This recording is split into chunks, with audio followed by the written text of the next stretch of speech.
Saat kamu bekerja, lalu merasakan ada ketidaknyamanan,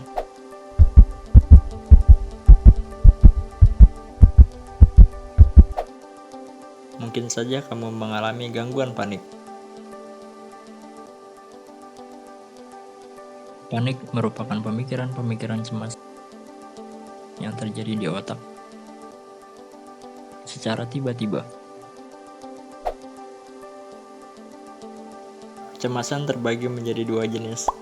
Cemas ringan sebagai respon antisipasi terhadap suatu hal, cemas berat yang bisa merugikan perkembangan kepribadian.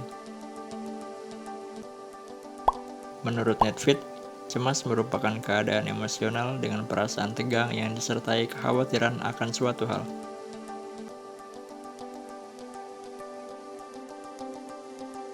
Panik bisa saja muncul saat kamu bekerja di rumah, saat mengemudi, bahkan saat berbelanja.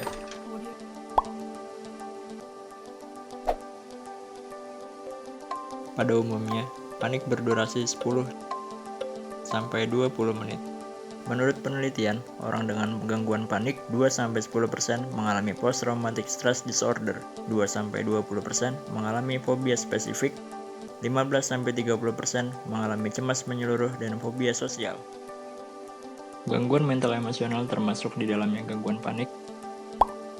Dalam kurun waktu 5 tahun terakhir, mengalami peningkatan sebanyak 9,9% dengan jumlah 152.000 populasi. Gangguan panik tidak terbatas jenis kelamin. Namun, wanita berisiko lebih tinggi. Rata-rata pengidap gangguan panik berusia 20-25 tahun. Berikut merupakan kemungkinan penyebab gangguan panik. Pertama, faktor biologi. Disebabkan karena terjadinya disfungsi bagian tertentu otak yang mengatur emosional. Faktor genetik. Beberapa orang yang memiliki keturunan pencemas atau pengidap gangguan panik mungkin akan lebih beresiko. Panik juga dipicu oleh trauma atau hal yang tidak terlupakan ataupun stres. Mengutip data DSM atau Diagnostic and Statistical Manual of Mental Disorder bahwa ada 13 ciri gangguan panik. Berikut 5 ciri yang relatif sering dikeluhkan. Pertama, pusing atau sakit kepala. Kedua, mual atau sakit pada bagian perut. Ketiga, berkeringat berlebih. Keempat, jantung berdebar-debar. Kelima, berpikiran takut mati. Akibat yang ditimbulkan gangguan panik diantaranya selalu khawatir akan ada penyakit yang mengancam jiwa atau fungsi mental yang terganggu. Kedua, masalah sosial, takut dihakimi karena gejala atau ciri panik yang terlihat. Ketiga, selalu memikirkan skenario terburuk untuk antisipasi gangguan panik. Bila dirasa tidak nyaman, segeralah pergi ke pusat kesehatan terdekat untuk temui psikiater.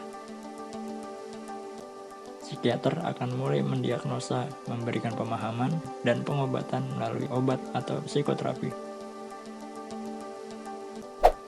Penggunaan obat yang umumnya dipakai pada golongan SSRI, SNRI, MAOIs, NASAS, dan benzodiazepin. Salah satu pengobatan psikoterapi yaitu dengan psikoterapi CBT atau Cognitive Behavior Therapy. Metode yang digunakan dalam CBT, identifikasi akar permasalahan timbulnya gangguan panik. Kedua, restrukturisasi kognitif. Ketiga, identifikasi dan koreksi untuk menganalisis sebab panik dan mengatasi berdasarkan fakta. Keempat, menyimpulkan masalah serta penanganan dengan cara mencatat. Tujuannya untuk mengingat kembali bila terjadi panik. Keunggulan terapi CBT relatif lebih murah serta dapat dilakukan secara mandiri. Mulailah kembali terapkan gaya hidup sehat dan berdamai dengan diri sendiri. Bukan tidak mungkin bila gangguan panik teratasi, produktivitas kamu akan semakin membaik.